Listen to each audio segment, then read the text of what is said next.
Hideo, welcome back to the podcast. How are you? Good. Tired, but good.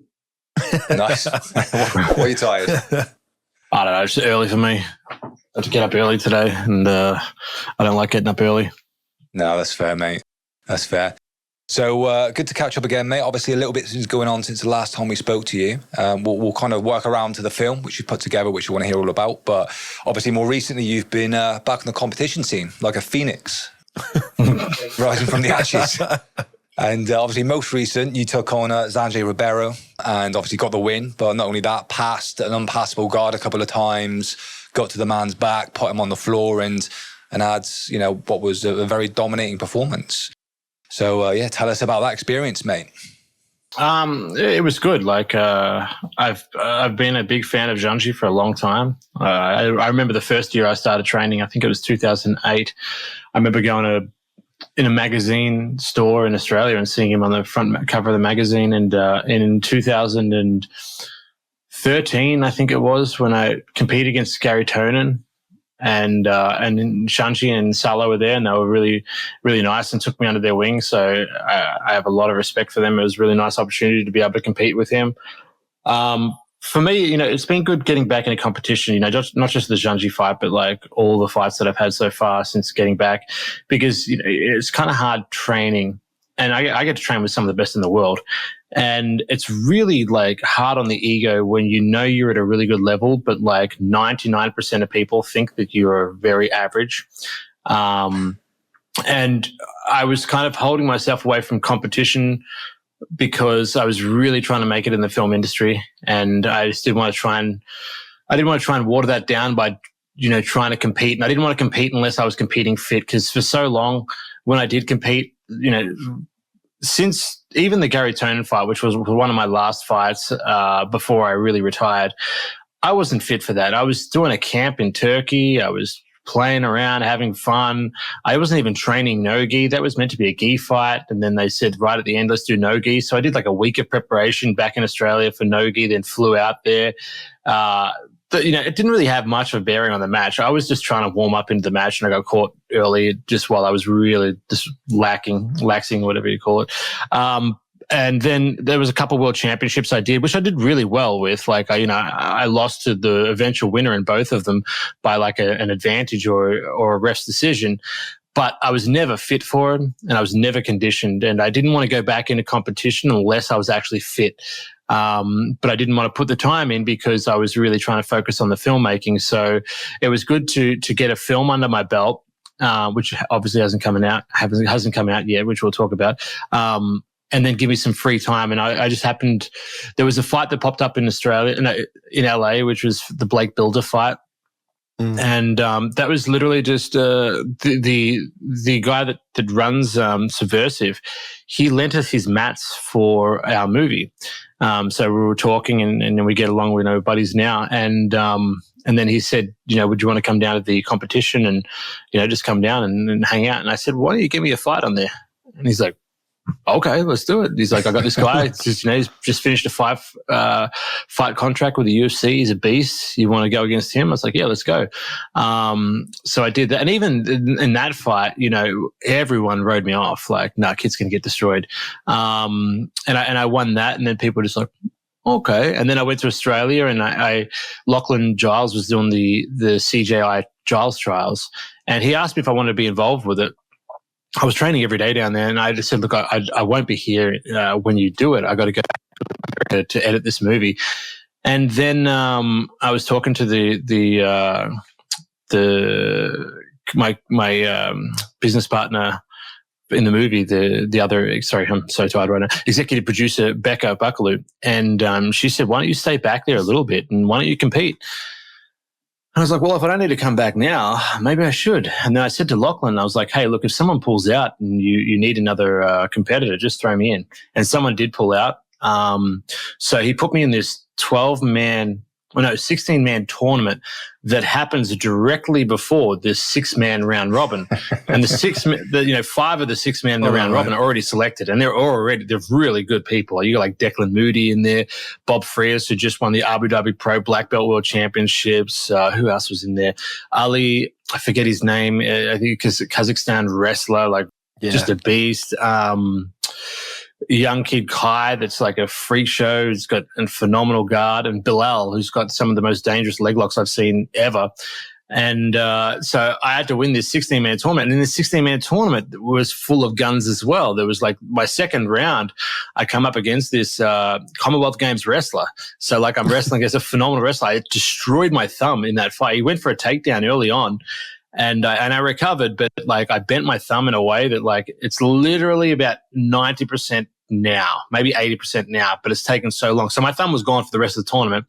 And then I had Anthony Minenko, who's a really tough Australian dude coming up, and he's really good.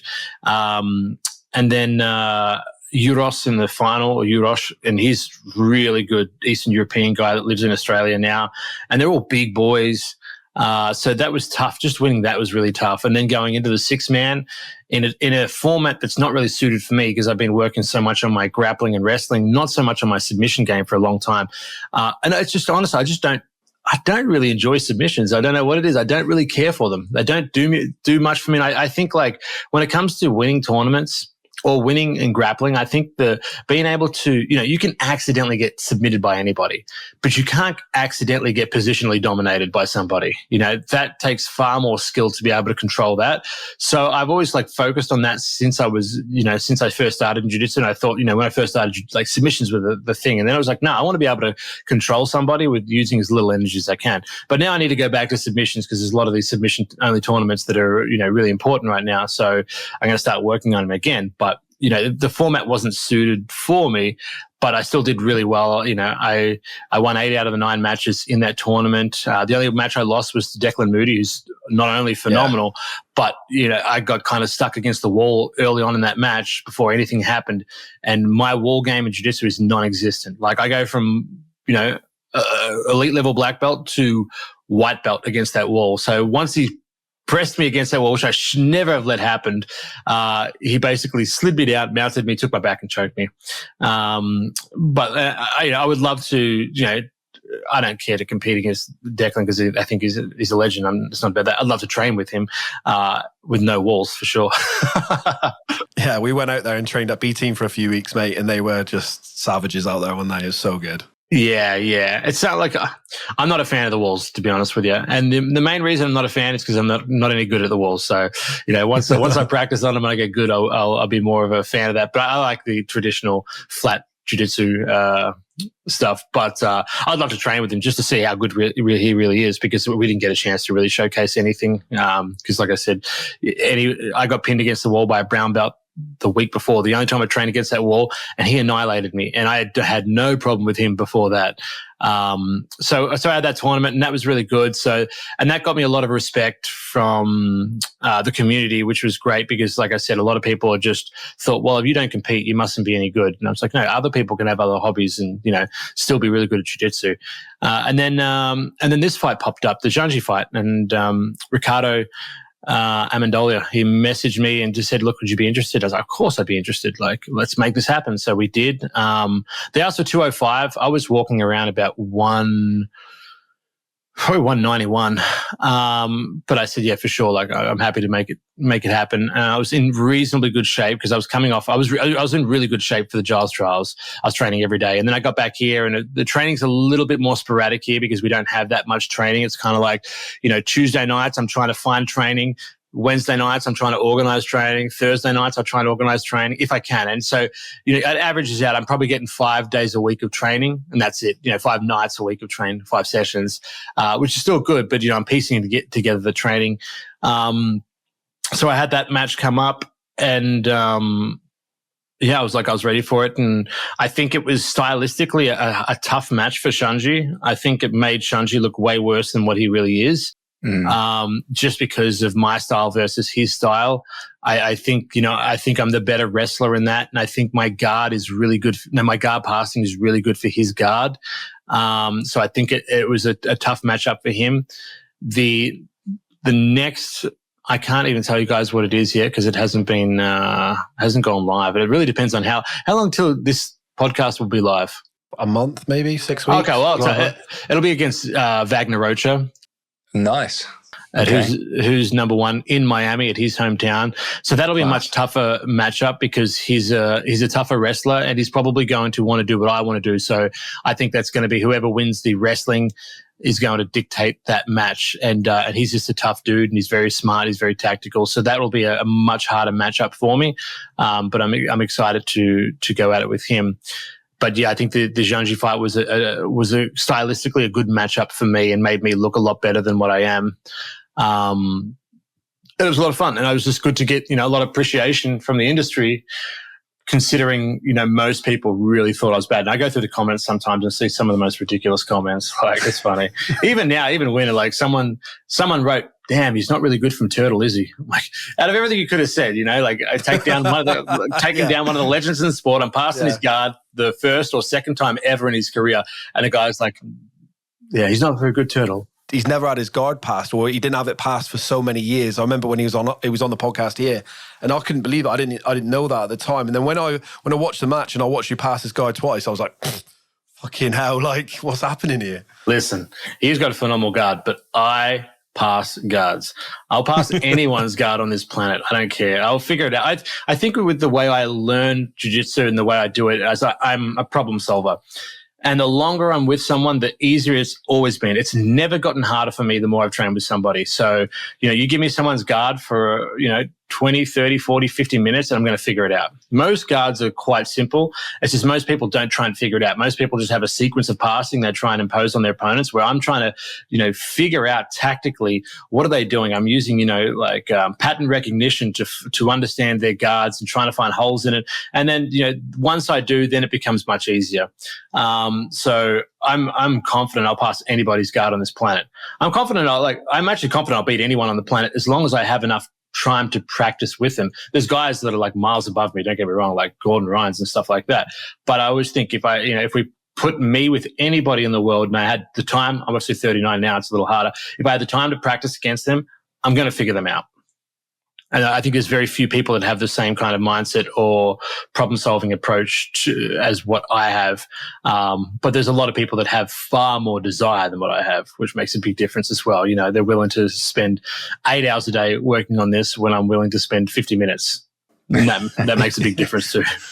Yeah, that's fair. But mate, I could see you kind of systematically sort of working towards getting past that guard, and the passes seem to obviously happen a bit later on in the match. So that makes perfect sense. But can you kind of explain from memory like what you were seeing with his guard and what you were doing to kind of overcome that as a problem and how you were getting by it towards the end?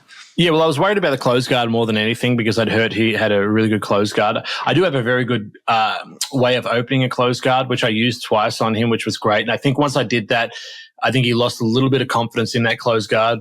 Was that where you like sprawled and then reached round and broke the grip? Yeah, I noticed that. It was good. Yeah, it was a variation of something I figured out in the gi a long time ago. I used to grab the lapel and punch the lapel across the other side and switch back. And then I thought, how can I do the same thing in no gi? And I was like, do with a low underhook. And, it comes with tons of risks. But, once you do it enough, you start understanding like those, the risks in that, and you can counter and pivot, then you'd be fine. But I was worried about that. And I knew he had quite good Z guard, and he was very good defensively in terms of like preventing the pass and stuff like that. So I spent a lot of time like in there and just try not to do too much so I don't overcommit and get caught in something that I don't know is there, but also, do enough to not get stalling points with which I didn't, because they did call me on a stalling point, which I don't think was the right decision. I think I was putting enough pressure on there, but they still did.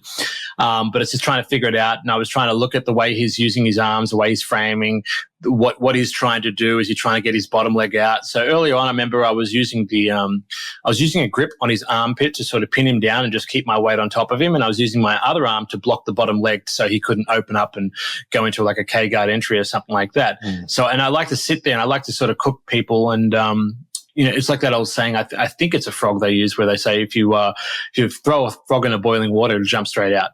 But if you slowly heat the water up, it'll stay until it dies. And that's what I try and do with people. The thing is that, I think the mistake most people make is they try and put so much pressure on someone's guard. And then what happens is the other person panics and they're just pushing away and not letting it happen. I think what you want to do is you want to put enough pressure on them that's tiring them out, but not enough that's setting off their alarms. You want to make them volunteer to hold your weight. And if you can do that, then slowly after 5 to 7 to 8, 9 minutes, they realize, oh my God, I'm really tired right now. And I didn't realize I was getting tired. It's like you're both doing like 2 different workouts and you're secretly putting more weight on their barbell than what's on yours, or taking yours off. So I try and do that a lot. And early on, I could see a lot of different holes, but I didn't want to rush it because I didn't want to make it like a jiu-jitsu match based on athleticism of 2 people really trying to, athletically fight. Because then it comes down to who's the fitter one, not so much who's the better grappler. So I was trying to just be patient with it. And I noticed that what he was doing is he was leaving his leg sort of directly up, which allowed me to slip off and start that, that kind of back step pass that I did.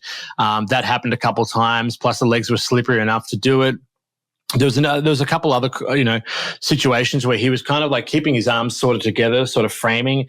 And I was using like a different configuration where I can slide my arms through and around the head to try and get, attachment to him that way and slowly start passing. So it felt pretty good. Like I was able to do that without using too much energy. And I wasn't trying to get like a bunch of guard passes. I'd rather get 1 or 2, but conserve my energy in case something happens than get 15 and burn myself out like an idiot or something like that.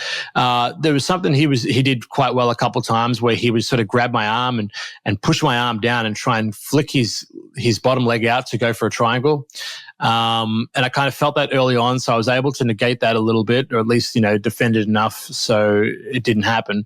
And the other thing he did really well was like when he would go for that, then he would kind of lock the underhooking arm up and then try and, press it with his knee and try and set up some kind of arm bar.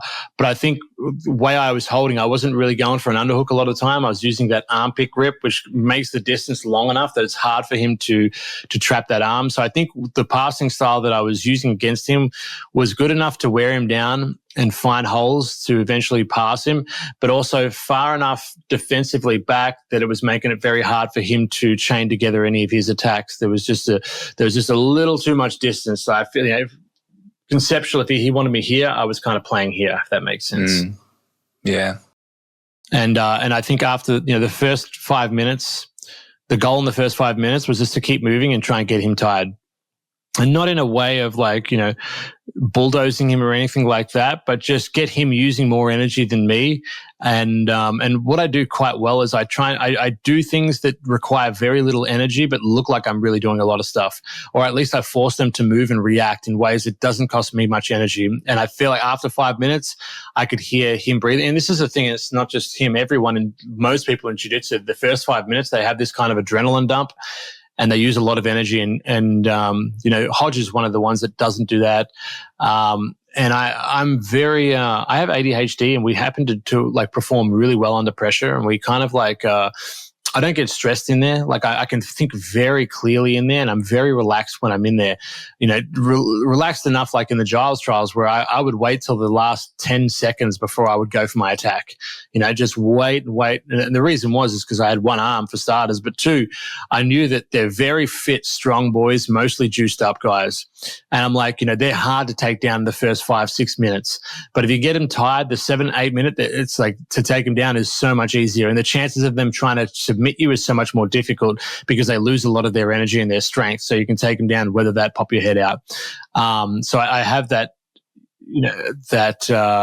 calmness in my matches. So the first 5 minutes was to hopefully him burn himself out, get a little excited and try and finish me, maybe get a little frustrated that things aren't as easy as they can. So he used a bit more energy. And after about 5 minutes, I could feel he was starting to breathe a lot heavier and get a lot tighter. So then I just slowly kind of picked it up. I'm always trying to keep some kind of energy just in case something happens. I start losing, I want to have that for the end. But that's kind of how I play it. First 5 minutes is just to get them to use more energy than me. Then I slowly start picking. The more I see them get tired, the more I'll pick it up. And you can break a lot of people. And I see that in training a lot of the times where I do competition training and with some of the best guards that I can find. And it's like for the first 6-7 minutes, they're not bad. But that last minute or two, I passed like 8 times in a row, and they're just dead because they've used all their energy trying to stop me from passing. Yeah, that's cool, man. It's really good insight. And just on the topic of passing, obviously from your neck of the woods, we've got some incredibly good guards there. We spoke to Lucas Kennard recently, and obviously he's trained a lot with Levi, who's got an incredible guard. With that sort of guard, where those guys are incredibly dexterous in the legs and they can invert and fold in half and constantly attack off of those positions. I mean, have you trained with those guys, I guess, and have you encountered those sort of guards? And what's your typical approach to try and unpick and solve those sort of guards? Because they seem very difficult. I can't speak for Lucas. I haven't trained with Lucas. I competed against him a long time ago. But that was when he was coming up and stuff. So he's phenomenal now. So it'd be very different. But just generally with those kind of guards, you have to kind of approach them very differently. You got to be very careful. You can't overcommit to certain things. And like anything, I've got to try and figure out what are their main attacks, what are they looking for. And a good thing about training is you can let them submit you and figure that out pretty quickly. So you can play around and just be, okay, I'll lose the first 3 or 4 rounds. I don't care, but I'm going to take a lot of information that'll help me in the next, couple of weeks. But, I trained with Levi once while he was there. I didn't pass his guard. He didn't submit me or sweep me. It was good, like tough, and, but it wasn't enough times, like 6 minutes to try and figure out each other and try and work it out. So I didn't have enough time to do that, or neither did he. But, I'd love to spend more time with him because he's got a phenomenally good defensive guard that's so hard to pass. So you can pass his guard, you could probably pass any guard in the world. Even though that doesn't really make any sense because every guard's different. Doesn't mean just because you pass one person, doesn't mean he's going to pass the rest. But if you can work his guard out, you're in a really good position. But yeah, generally I sort of approach them very differently. You have to understand they have the ability to, especially young kids like that, they have the ability to fold up on themselves, to bring their legs almost over their head and stuff like that. So a lot of the passing you're trying to do with those kind of players is you're trying to fill the space between their thighs and their chest or their stomach. You're trying to open them up. Like they're almost like a spring that's collapsed, and you've got to try and sit inside that spring and stop them from being able to bring their legs back in. Because if you don't do that, then every time you half get close, that lassoing leg is going to come back in. That lasso leg's going to come back in. They push you back, pull it back in. And it can be really frustrated. So you've got to kind of pace yourself and be a bit more strategic, try and fill that space in a way that they don't understand that you're filling it. And then once they do, it's like too late. If you can force some kind of half guard, is like great for those kind of players. Sometimes what would happen, like really good players like that would put me in close guard, and they're trying to catch their breath. And then what I would do is I'd switch, I'd break that close guard the way I did with Xande, and then enforce a half guard. And then you'd see them like, because then it's way worse for them. And then like, if you can hold that position and pass without them getting their knee back in, then you're pretty good. But that's what I'm trying to do with a lot of those, younger guard players that have that ability to, that very flexible ability. It's like fill that space and be like a block in there so they can't get their knees near their chest. If they can't get their knees near their chest, then the guard is, their ability declines rapidly. So I'll try and do that, and that'll help. But, a lot of it is just the way I see guard passing, like at any given moment, you have 5 or 6 little battles going on, between your, maybe my right arm and the lassoing leg, between my left arm and the bottom leg coming out, but between my head and his arms and his frames, my throat and his frames, my legs, bringing them too far forward, they start attacking the legs. Like there's all these little things that are going on. And I think that the more you play the game like that and the more you get better at that and you allow each one of them to become more instinctual, then you can focus on other things and you can not be sitting there trying to win one battle. You'll have 6 or 7 different battles going on for you instinctually, so you don't need to think about it, while you can start thinking further ahead and start strategizing on maybe what you're going to do when you do pass, or looking at certain things, mistakes they're making, or when they're overreaching and stuff like that, or their strong points. You get a chance to do that. But a lot of time with guard passing, most people are just trying to, like I said earlier, they're trying to impose their will by enforcing certain techniques that they've pre-shaped, which I think is the worst way to do anything in jiu-jitsu. I think you should be problem-solving your way through it and treating every single moment as an individual problem. And the more you do that, the easier it is, to do it. You become more instinctual. You'll have 5 or 6 battles going on like that, and you're winning the majority of battles, you're probably going to pass. If you're losing the majority, then you're probably going to get submitted or swept or not pass. So I think it's like the better way to do it is address these little battles that are really important. Maybe create a game around it and start practicing that. Your your lead arm versus their lassoing leg and just keep trying to repummel it out while they're trying to lasso and trying to push you away. Or the bottom leg, trying to, with your secondary arm, making sure they can't get that bottom leg out, or trying to, stop them from repummeling a right underhook when you have a right underhook, keeping your weight a certain distance away from them. They can't, John Wayne sweep you or sweep you back. So there's all these different little things that are happening. And the better you get at all of those, then the better you become as a guard passer. So some of the younger kids when I was training at Lachlan's were asking me, like, what are you doing when you're passing the guard? Like, how are you passing my guard? And it's like, there's no easy answer for it. I'm like, you got a good guard, bro. I'm just winning the majority of these little battles here. And if I do that, then I'm going to pass. And it's like, we could have a debate about something, theology or something like that. And then what happens is that debate goes on for 2 hours and it'll go in so many different directions. And depending on what you say will dictate what I say and vice versa. And then someone else sees that debate and is like, oh, how can I imitate the same, result? Like, what did he say? I'm going to repeat what he said. It's like, you do that, it's not going to get you anywhere. You need to understand, how to fight those battles I was fighting against him, and then just do it yourself and find your own way to come to the same conclusion. Yeah. I think that's one of the biggest things in jiu-jitsu, though, is understanding what you're trying to achieve in that moment. And that takes such a long time to develop for some people. Just understanding, like, it is not just a move, it's a feeling, it's understanding those areas, what you need to do. Yeah, I think it was a big problem in jiu-jitsu where, with everything, that people are trying to fast track their progress. They're trying to find little cheat codes everywhere. And that's what techniques basically were. Drilling techniques was an ability to take what you've already figured out and trying to fast track my jiu-jitsu. But what they don't realize is that it actually slows you down in the long run. Yeah. Okay. You've come up with a technique that probably would have taken you 2 or 3 days to figure out. And you've done it on your, by someone telling you, and then you drill it, but you have no idea of all the great information that comes with figuring that out. And it's like if you created your own acai company and you finally got a successful acai company, and Danny, you're like, okay, I'm going to imitate the exact same thing. It doesn't mean it's going to work. And more often than not, it's not going to work, because what Paul's going to do is going to account to so many different problems. He's going to have to pivot. He's going to make 100 different mistakes, fail here and there and try and figure it out.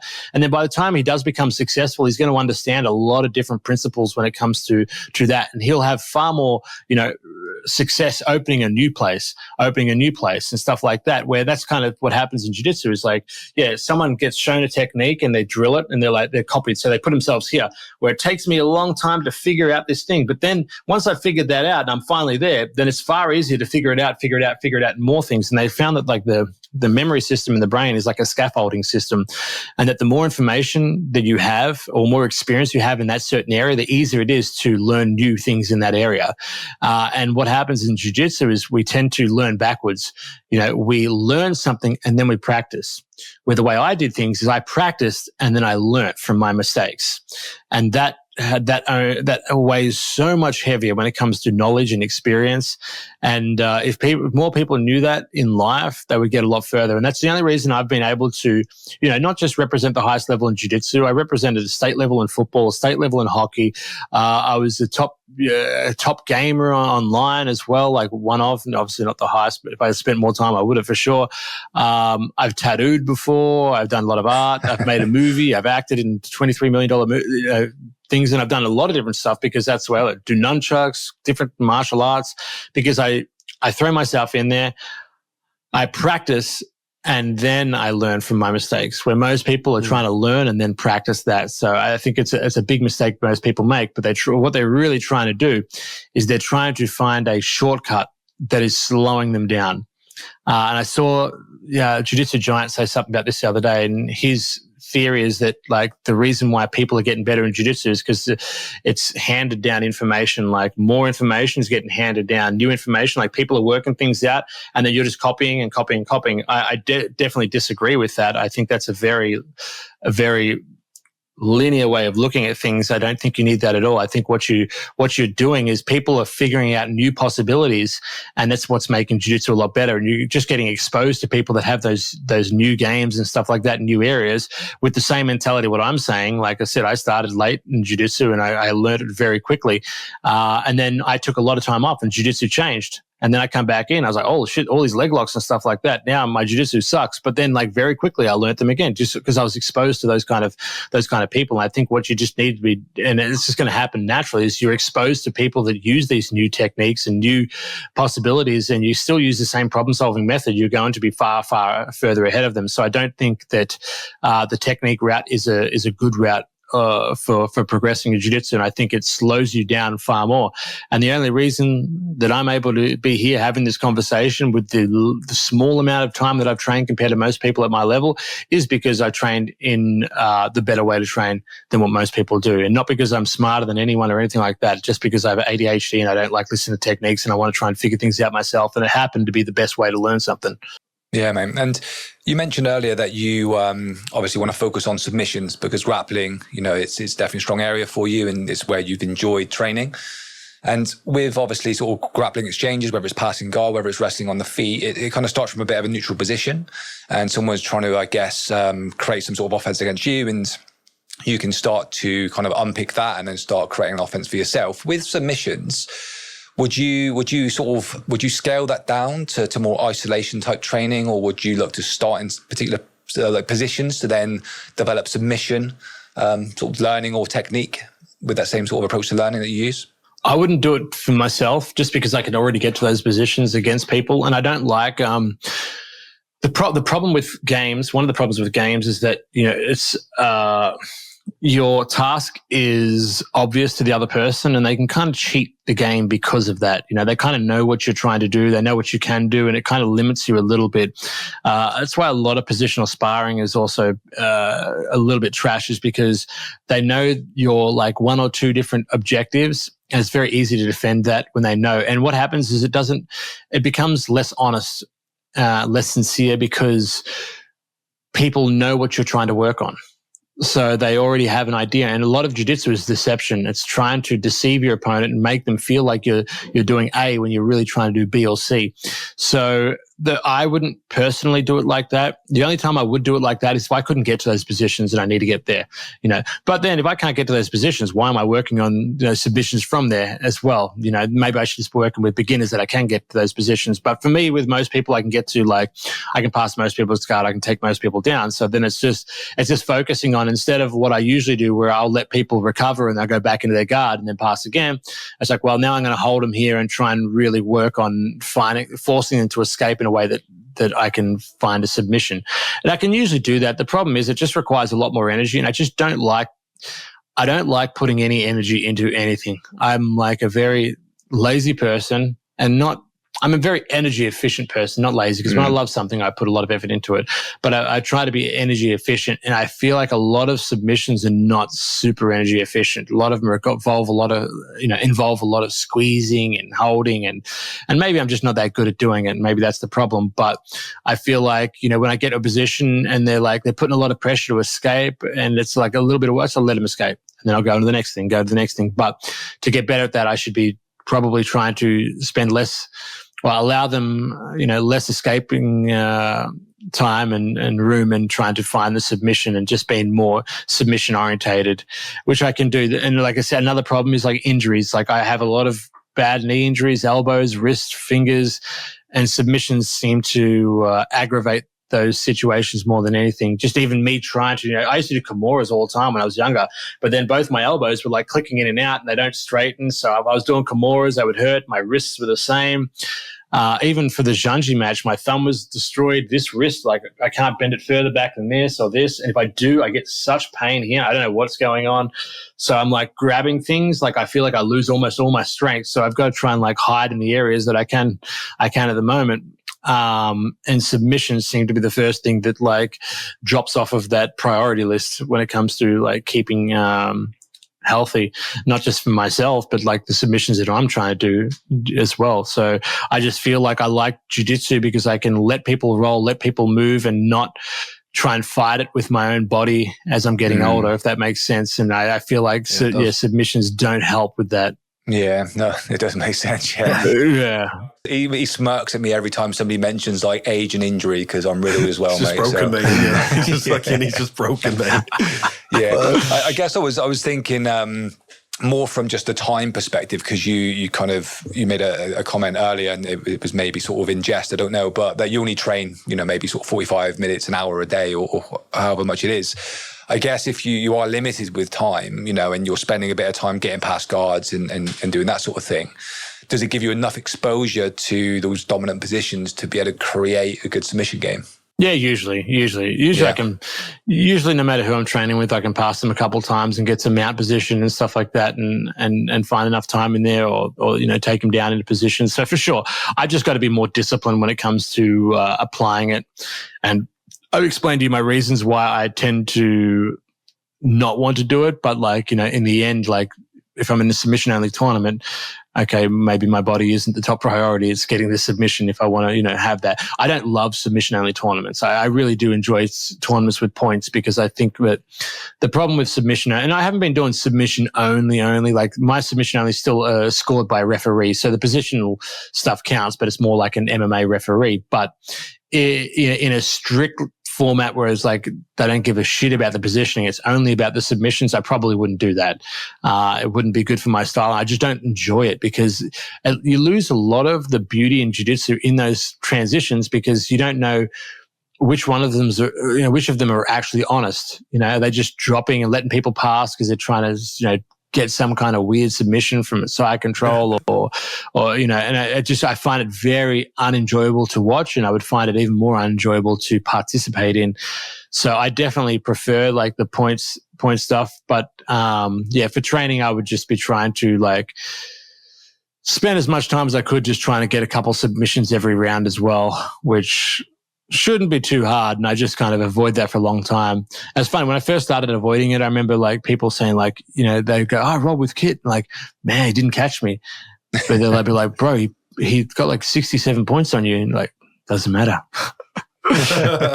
but for me, I just don't care. Even when I get submitted, it doesn't really bother me much.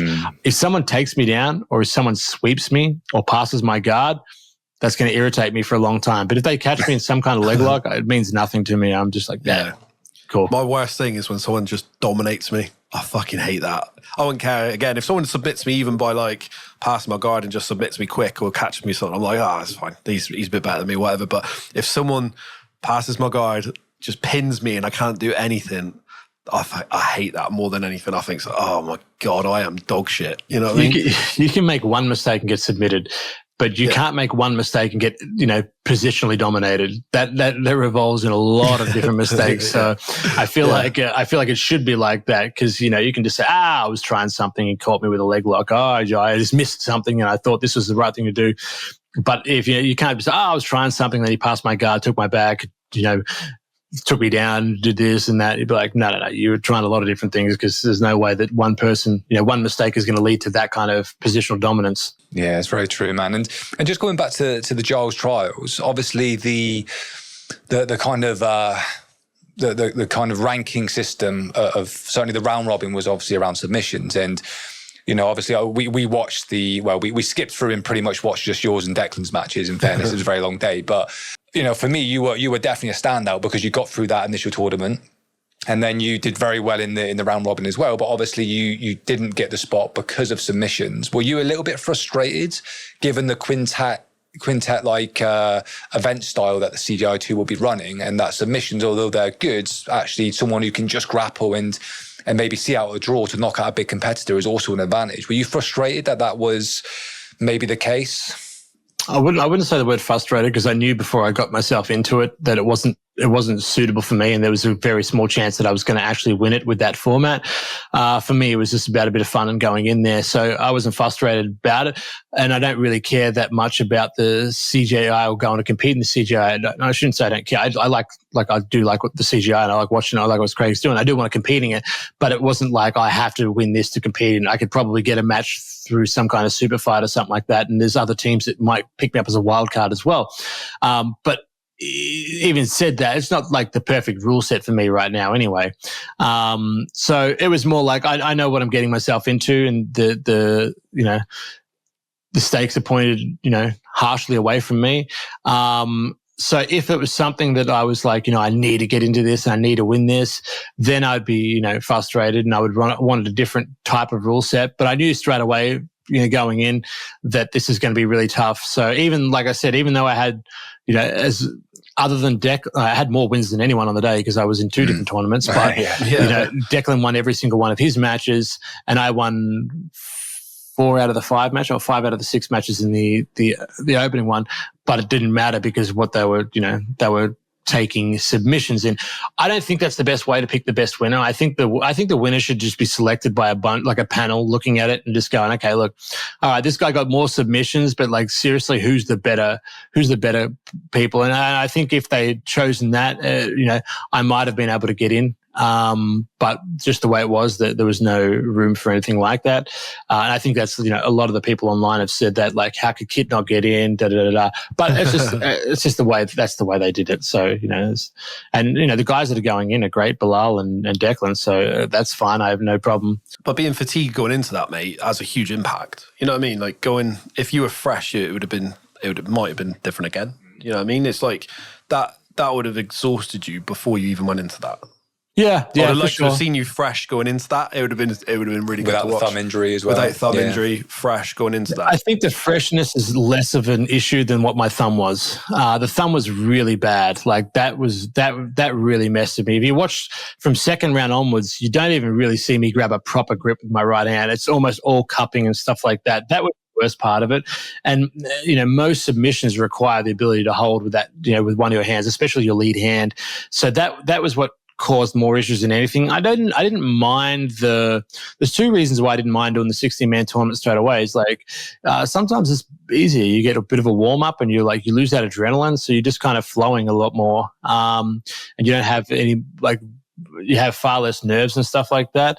But, the other thing is, what was the other thing? I can't remember what the bloody other positive was for it. But the first one, like I said, I feel like I'm a lot more comfortable going in there, and I'm not going to peak in my energy and stuff like that. And I never felt like my energy was much of an issue, and maybe I just don't realize that. But it was more the thumb that really made it hard. Like you see, the first 2 matches, like much more high intensity. And that's what I was planning on doing, was just planning on just keeping like the same thing I did with the Xande match, like starting off slow and just picking up more and more and more and burning them out in the last 2 minutes, which I was doing in training with most of them. Like they were very good until the last minute and then they would collapse.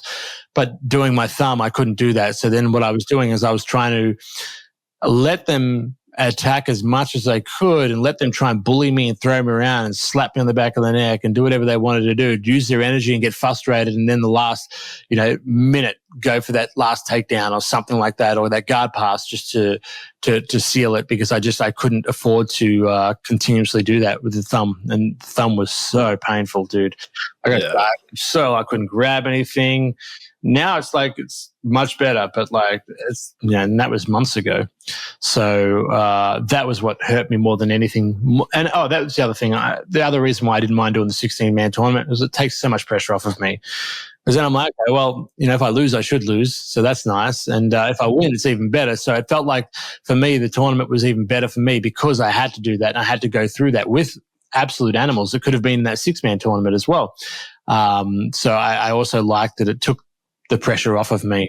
No, that's good, man. And you mentioned about being much fitter going into that top competition, and that was partly why you hadn't trained previously, because you weren't feeling, sort of fight fit perhaps, or as much so at least. What do you do different to get in that sort of shape? Is it just more volume, or are you doing specific work, whether it's on or off the mats at all?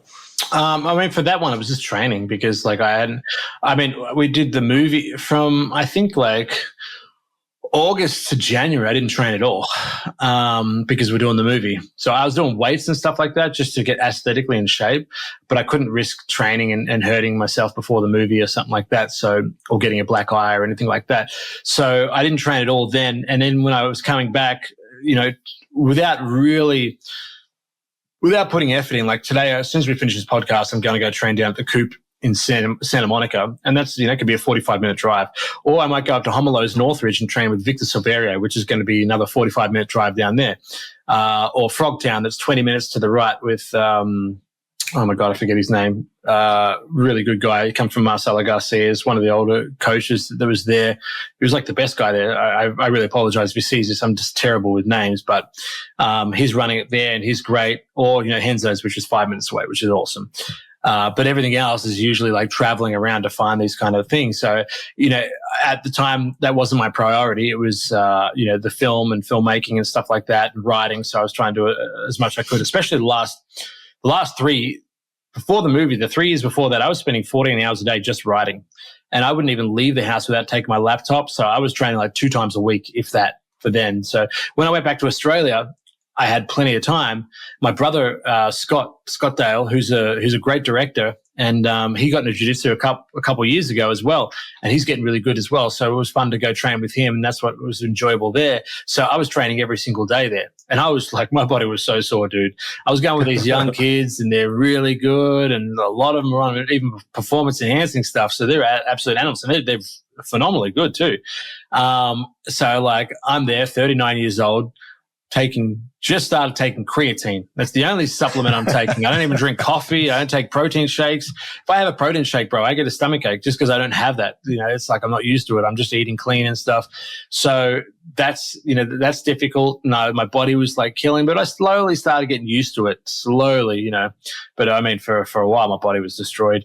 And I tried to train every day more because it was fun and I was actually enjoying it. It wasn't like I was training for anything. And then the Giles Trials thing just popped up and I was like, well, I'm actually in pretty good shape right now, so let's go for it. And I kept that kind of going, and now I'm trying to work on it more. But once we went to the Xande fight, then I started changing my training around a little bit. And what I've been trying to get is 3 different people or 2 different people. And what I'll do is like I'm training with Leandro Gomez and his brother Romario Gomez, who are phenomenally good grapplers. Like people don't know who these guys are, a lot yet, but like they're as good as some of the best guys I've trained with. And hopefully in the next couple of years, you'll get to learn who they are. But one of them will go 7.5 minutes with me, and then the other one will go 7.5 minutes with me. And that's exhausting, dude. Like I hate it. It's terrible. Or I'll go with some other people and I'll go, okay, give me 5 minutes. Then the next guy 5 minutes, and then with no break in between. And then every now and then I would get someone that's quite fit, and I would say like a good competitor, okay, can we do 15 minutes? Because I want to see where I'm at and see, how long it takes me to break or them break, if that makes sense. And I would still do the same thing. I would sort of slowly amp it up and leave the best for last. Because they're 15-minute tournaments or matches, I really want to make sure that I'm very used to 15 minutes. It's like, otherwise it's like you're doing a 100-meter sprint, and you're training for a 500-meter run. You know what I mean? It's better to train for that 500 meter if you can orchestrate it, which I generally can. It's just a little bit of work, but that makes it far better for me, and that's why I was far more used to it. So right now I'm trying to do a lot more long form training, which honestly suits me far better, especially as I'm getting older. I don't want to be doing short explosive rounds. I want to be doing long, less athletic rounds that require far more tactics and just positional intelligence, if that makes sense, and less athleticism. Yeah, no, that makes sense, mate. And is that going to be the approach for the Wagner fight as well then? More of the same? Or are you tempted to maybe try and find a camp somewhere, like whether it's B Team or one of 1,000 different places in the US perhaps? If I cared more about it, yes. But I don't. I want to win for sure, and I want to put a good fight on, but I don't want to win that bad to go over there. I'd rather just be living here. Plus, I have a lot of other stuff I've got to do right now. So I don't really have that luxury of going over there or having a fight team like he has, a phenomenal, team over there to train with. So I don't have that. So I'm just going to, hopefully my fight intelligence will be able to be enough for that. But I'm going to spend a lot of time wrestling for this one. I don't think there's going to be much time passing guard, and even if I do take him down, I think he'll stand up straight away and force a stand up. So I think a lot of it's going to be wrestling. So I'm going to rely heavily on my Russian and Dagestani friends to work on my wrestling. And I wish I had someone here like Isaac Michelle or something to do both, because he's so phenomenal at wrestling, and he's far greater than most of these people, but he just competes. There's people like me that I don't train that well, but I compete really well. And there's certain people that compete really well and train really well and don't compete that well. And I think he hasn't found his his competition run yet, but when he does, he's going to destroy everybody because he is that good. He just, he's just got to find that. And he's made he'll be winning most of these fights with the best guys in the world and then make one little mistake that he shouldn't have made. So I'm really excited to see him grow and mature as a competitor and really show how amazing he is because he really is that good. So I'd love to have someone like him to prepare for this, but I'll just use my Dagestani friends and get him to line me up. Is this Wagner's first match since he had the health scare? Yeah, it will be, won't it? Yeah, you guys could probably fill me in. I heard that the other day. What was his health scare? Something to do with his heart? Problem with his heart, yeah. Yeah, I'm not sure entirely the ins and outs of it, kid, but it was it was a cardiac problem, definitely a cardiac. But he didn't have he didn't have an event or anything like a heart attack or anything. It didn't. I don't think a lot of the information was released. Yeah, sure. But it was definitely a cardiac problem. But he seems pretty good. I know he's training again, obviously, and if he's planned to have a fight, then he's going to be fine. But yeah, it might be good for me. Hopefully that'll mean he won't be using any kind of performance enhancing drugs. So that'll make it a little bit more even. And I don't mean that in a funny way. Like I think that'll be a good thing for me. It was one of the stipulations. If I had more power, I would have said like, I want a piss test for this. Unfortunately, I don't have that kind of power, so I don't bother. But it would have been great. But yeah, hopefully that means he'll come in natural, which will make it a far more even fight. Because I'll be 100% natural for the rest of my fights. And if I'm not, I'll let people know. Because people have been accusing me of doing steroids for a long time ago. No, this is what it looks like when I do steroids. I'm kind of like fucking massive. That might play out better for me. Hopefully he doesn't, run that risk. I'm sure I hope the heart stuff didn't have anything to do with that. And I really hope he has good health, but I hope he doesn't jeopardize that or take a risk by doing something that's, not necessary like that. Yeah, for sure. With the performance enhancing drugs, obviously at the moment we've got Jiu-Jitsu as it is, quite a dirty sport. And there's obviously a number of natural athletes. And now you've got the UFC coming in and trying to put their stake in it and do their thing, which is probably going to be drug tested and potentially will produce a cleaner version of the sport. Where do you see the future of Jiu-Jitsu going? And do you think it needs to be clean? I think it needs to be clean. I think it's going in the right direction. I think it's doing really well. And I don't hate on anyone for doing drugs, and I understand why they would do that kind of stuff. They want to win. They want to give themselves an advantage. And maybe they have a genetic disposition already. Maybe they've got very low testosterone, maybe something like that. It's easy for me to say, like, I can look at a set of drugs.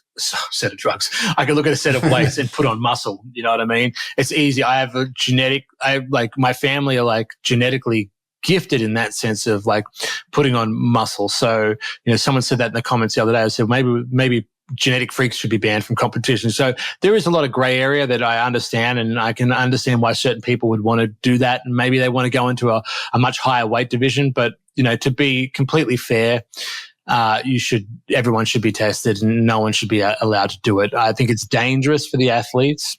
I think it's dangerous for their opponents, and it doesn't breed honest results. I remember I lost a match to Philippe Pena. I lost a match to Paulo Miao. Both years they were both pinged for by the IBJJF for performance enhancing drugs. And the Philippe Pena match I lost quite easily, so it probably wasn't going to make a difference. But the Paulo Miao match I lost by an advantage, a ref's decision. So little things like that can make a big difference. So I just don't. The thing I don't understand is, I don't understand how people can go to sleep or look at their medals and know that that wasn't really all them. They were cheating in a certain way. I can't do that. I really can't. And maybe that's because I've got too much ego that I can't do that I want to make sure that it's like completely honest and it's actually me. Plus, I also want to grapple till my late years. And I know that kind of stuff is not going to be good. As far as I know anyway, I've heard that stuff's not going to be very good for long-term usage. And when you do stop using it, dude, you're going to hate your life. You're going to feel like a little girl, and lose all your strength and be like, man, all my jiu-jitsu was based on athleticism and strength, and now I got to rebuild it. So I don't think it's good in either way. But at the same time, I don't hate on people for doing it, and I understand why they're doing it. But if I could make my own little perfect world, I would have everybody being tested, or not everyone being tested. I just have the no drugs, so we don't have to test everybody. But that's my thoughts on it. Yeah, fair. Would you would you ever think about, I don't know, like you do in bodybuilding, when you've got bodybuilding and then you've got natural bodybuilding. So and I'm sure people probably cheat in natural bodybuilding as well, but you basically have two versions of the same sport, one which allows essentially steroid use and one that doesn't. Mm-hmm. So, often people joke about having a steroid Olympics just to see how fast people could get. It's, it's quite interesting experiment, isn't it? Mm-hmm. What happened with that? They were going to do that, weren't no, they? They won't. Were they? Steroid Olympics. I fucking listened to Joe Rogan and he had the guys that were doing the steroid Olympics on about a year ago. Okay. But I don't know if it actually happened or whatever, but I know they were 100% doing it. But I don't know if they actually did. That would be funny, wouldn't it? It would be interesting. It would be interesting as a case study, seeing people go back and forth and seeing how they do would be awesome. That would be a solution, is to have that. It just really depends on how the community takes it. I think it would just be per organisation, wouldn't it? Like what they're effectively going to do. Some organisations I think will allow it, like ADCC, and then you have like the UFC and the cleaner sports. Hopefully our children will go into the cleaner sports and then they just eventually die out, really, the ones that are using steroids. Yeah, I think so too. I think testing should become far more simple, and it'll be far easier to hopefully far easier to track people that are doing illegal stimulants and stuff like that. But who knows? It's like games. It's easier to have anti-cheats now than what it was, but it's also easier to have cheats than what it was. So you never know where it's going to go. And I'll be too old to care eventually, but I think we'll get out. Yeah. I think you're in good company, mate, for sure. To be fair, we don't care that much at the moment. We just know people like to ask the questions, so we do it for them. Yeah, it does bother me too now, because I'm actually competing right now too. So I would love that, and it's just like, I've trained with a lot of guys that have done it in the past, and I can tell by night and day. And maybe I'm just more aware, but I can tell when they're cycling and when they're not, and the difference is unbelievable. And even like in muscle density, if you hold my muscle and I tense it, it's still squishy. But some of these guys are you feel it's like this, they're just full of blood and water. It's just like rock, you know what I mean? You can just tell, and they have such strength. I remember I was training with a top level guy. I'm not going to name him, but I was going for an arm lock one time, and he had like this, and I was like, I could not separate his arms for the life of me, but I did it every single time before then, by easy. And he came up to me after, he was like, "Kit, did I feel like a little bit different today?" And I'm like, "Yeah, you did. Why?" And he's like, "Oh, I was just smoking some weed before training. I just wanted to ask." Okay. And then he comes back like a week later. He's like, "Hey, man, I'm sorry. I lied. I was doing a cycle. I just wanted to see if that made a difference." Like, "Bro, you felt so fucking strong, man. I couldn't open your bloody hands." And he's like, "Yeah." And I was like, "Yeah." He goes, "Yeah, I feel good." I'm like, fucking hell. Yeah, but it's one of those things that it's like there's a difference between TRT and everything else, and I think that's where you have to ban all use of steroids, because if you're coming into your 40s, you might find that your testosterone level naturally starts decreasing. So then you might be like, I feel like shit. And then you go to a doctor and he goes, "Yeah, Kit, your test is low." And then you're like, "Oh, well, I might have to actually start doing TRT." But then there's a difference between that and then maybe what Wagner was doing or Cyborg's been doing for the years. And, that's the big grey area. And the problem is you're never going to get it that even the people that need it, especially in their 40s, compared to the people that are just taking it and then abusing it. And there's no, that's the difference. Like what you're saying, like people cycling on and off of it. If someone's on TRT, proper TRT, they don't come off it. It's just like they're just injecting a little bit of testosterone to keep themselves feeling normal. But then you get the people that go, "I'm on TRT," but they're blasting fucking milligrams a week. You know what I mean? So it's mental, isn't it? Maybe an option would be testing the actual levels of testosterone, but then you might have someone that's naturally high. Like me, I might be naturally high, and they're like, "Oh, fuck, you're going to have to take estrogen." No, it's true though. Yeah. I don't know. But you can tell, a lot of these guys that have done it, you look at me, I'm 39 now. You look at me when I was 21 and I look younger in the face, but my head is the same shape still. And my body was a little smaller. It's been easier as I get older to hold more muscle than what I was when I was younger. But my face structure hasn't changed that much. When you look at a lot of these guys that do it, their heads just become like fucking Ninja Turtles. Yeah. And it's clear to see. You look 3 years ago, this guy's got like a pinhead, and now suddenly he's like a fucking Minecraft character or something. That's like growth hormone, that is, mate. When they start fucking around with growth hormone. Because again, that's really popular in bodybuilding circles, growth hormone. And again, that you just continue growing. That's effectively what it is. So their head will grow, their hands will grow, everything, you know. And it's like, you know, I'd love to know what some people are cycling and who's giving them the advice, because you can imagine it's just like some shitty bodybuilding forum or something like that. They're like, yeah, we'll blast some of this, and they start feeling good. Has anyone been like really like transparent with what they're actually doing, or is it more just like, I'm doing it, everyone's doing it? Not really. The funniest thing I ever seen, not even in jiu-jitsu, was the Liver King's stack when he said that he wasn't taking steroids, and then his £10,000 a month steroid stack with literally every conceivable steroid that you could think of was on it. That was, you know, but you can imagine there's some jiu-jitsu guys, and if you, like what Kit just said, if you look at them 5 years ago and you look at them now, they look like different people. They look older, they just look bigger, their hands, their head, you know, that sort of shit, mate. That's why they will have later in life cardiac problems. There's no two ways about it, because you can only abuse that shit for so long. Yeah, they've got these giant, massive, saggy hearts when they're like 50. That's it, mate. It's just like... Bro, there's no way I could do it. I drank so much fucking energy drinks when I was a kid that I was getting heart palpitations back then. There's no way I would even do that. Not even just because it scares the shit out of me. I'd be like, fuck that. Yeah, I'm an absolute baby with stuff as well. Yeah, like any fucking recreational drugs growing up, and I'll be that one person who take one pill and die. You know what I mean? Like, and then be all over the news like some sort of drug user. Yeah. I always thought that. I was like, nah. It's bro, I don't drink alcohol. I don't drink coffee. I had a small coffee yesterday for like the first time ever. It was delicious. But drinking and stuff, I haven't been drinking for like 17 years and stuff like that, and a lot of other different things. So like, I feel like, I think it's half the reason why I can still compete and do that is because I have a very clean diet.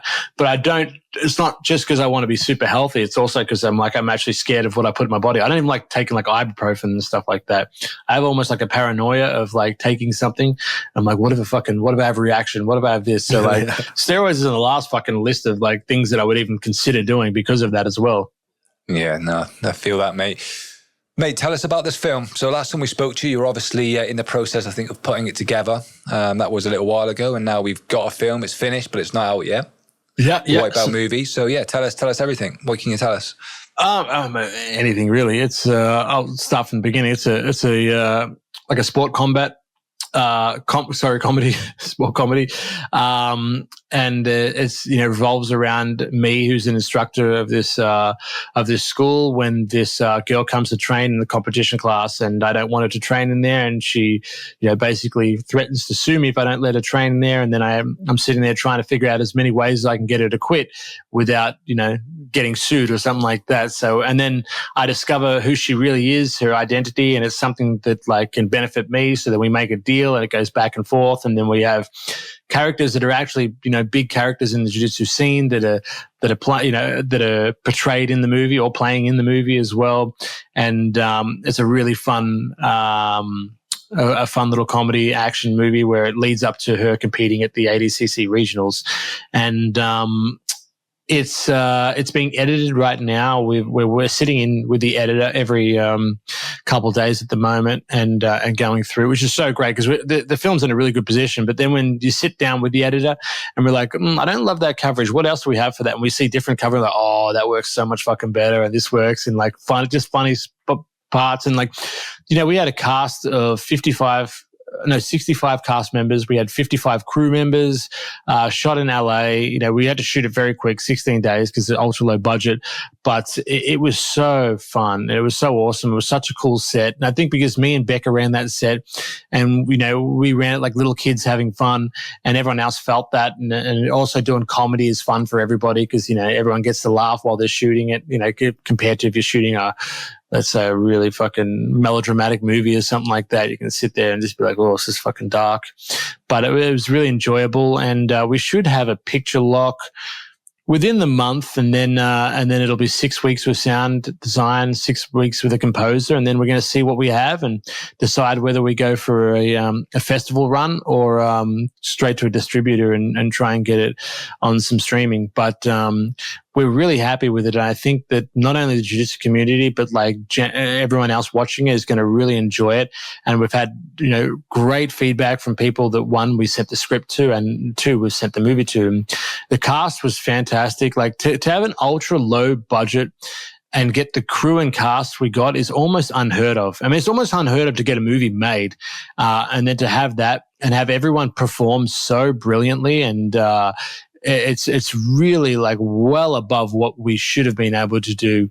And when people watch this, they're going to see this is actually a real movie. It's not like, some student film or some, jiu-jitsu guy just trying to make a movie and stuff. It's actually like full of people in the industry that are really, really fucking good at what they do, and really trying to make a really good product. So, just to speak on the cast, like some of those cast, I'm watching the coverage from them, and they all put in the work. They're all genuinely honest, and they look like they all fit their character.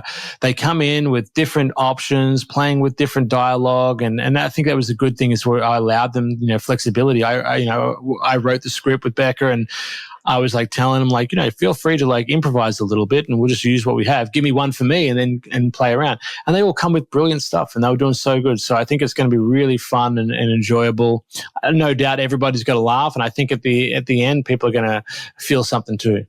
Yeah, well done, mate. It sounds great. I can't wait to see it. And obviously, we got a little bit of a reminder of your humour at the Giles Trials with the little skits there, and they were funny enough, mate. Yeah. So that was fun. So I can only imagine how funny this is going to be, mate. Thank you. Do you have I know you've obviously got a couple of things to work through yet. Do you have a rough idea of when this might be available for people to see?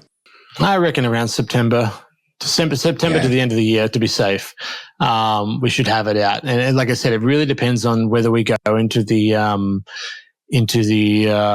film festivals, because then it's going to take a lot longer because you can't bring it out. And it depends on some of those film festivals. They want it for a year and stuff like that. We don't really want to do that. The goal with this movie was to get one on the board so that I could make the rest of it, my scripts, and get like other movies done. Yeah. And it's, that was the goal. And I feel like we just randomly made a really good movie accidentally because of that. It was like, I never wanted to do a jiu-jitsu movie, but when Becca came to me and she's like, let's do a jiu-jitsu movie, blah, blah, blah, blah. And then I thought about it. I was like, you know what, that's probably good. And the only reason was because we could get it made and then get access to make the other scripts that I have, which I'm really looking forward to making as well. Different movies, but they're a lot larger budget. So, it really depends on what we're trying to do with this one. But, getting it out there would be good enough, because what my goal is and our goal is to make one movie a year. That would be great. In one movie a year, then I can do whatever else, I want in between, and get that ball rolling. So I don't want to sit on this for 3 years and then, slow the rest of the process down because I'm, trying to baby this or something like that. Like, let's get it out there. I know it'll do well, and I know the jiu-jitsu community will really, really appreciate it. So, and just general people. So I think I'm hoping it, develops like a bit of a cult classic around jiu-jitsu practitioners, that like this is the movie they've got to watch. Yeah, I hope so, mate. And obviously when we first spoke 18 months ago, 2 years ago, whenever it was, I think this all kind of started because there was obviously an aspiration to be an actor, and there was all the shit in Hollywood. There was lockdown, and you kind of started this journey of writing and creating your own stuff so that you could segue into acting. Is that still the dream, or are you now enjoying this process so much that this is probably what you're going to stick to more so? I prefer this process more. I think, acting's great. I really love acting, but a lot of time you're trying to bring someone else's idea to life, and the likelihood that you're going to actually agree with that idea or enjoy that idea, or that idea is even going to be seen by anybody, is so unlikely, and you're just waiting to get struck in the dick by lightning, which is not going to happen. So I think this was a far better way of doing it, because you're taking control in your own hands, and then it's up to you how hard you work to get things made, and it's just far more rewarding when someone watches something that you can say, hey, that's my idea out there. That's not just me out there; it's my idea. Plus, we directed it. Plus, we produced it. Plus, we casted it. We did everything. I mean, me and Becca did pretty much everything on that damn thing. Like, there's very little that's going to happen. And the line producer, Lovey, Yuri, she was amazing as well. And we had a lot, like I said, a lot of amazing people, doing things.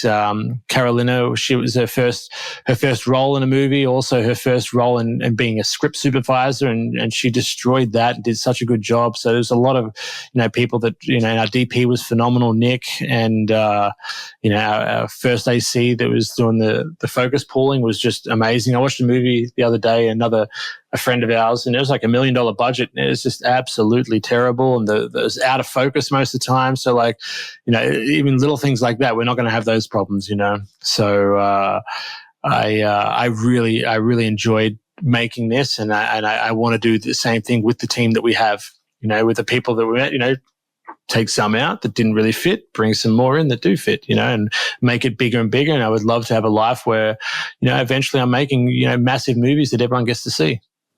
Yeah, nice, mate. And hopefully, until that hits the big time, you'll make some time to keep competing and do some jiu-jitsu so we can watch that and enjoy that as well, mate. Exactly. Mate, we'll wrap this up in a second, but thanks for your time. Is there anything else that you want to plug or anybody you want to shout out before we let you go?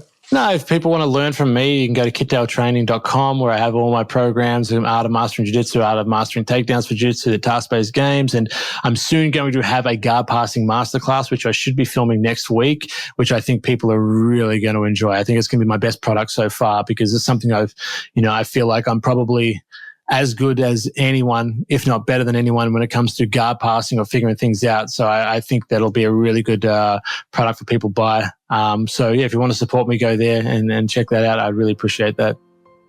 Awesome. Pleasure as always, mate. Thanks for your time. Thank you very much. Thank you, boys. Appreciate you guys.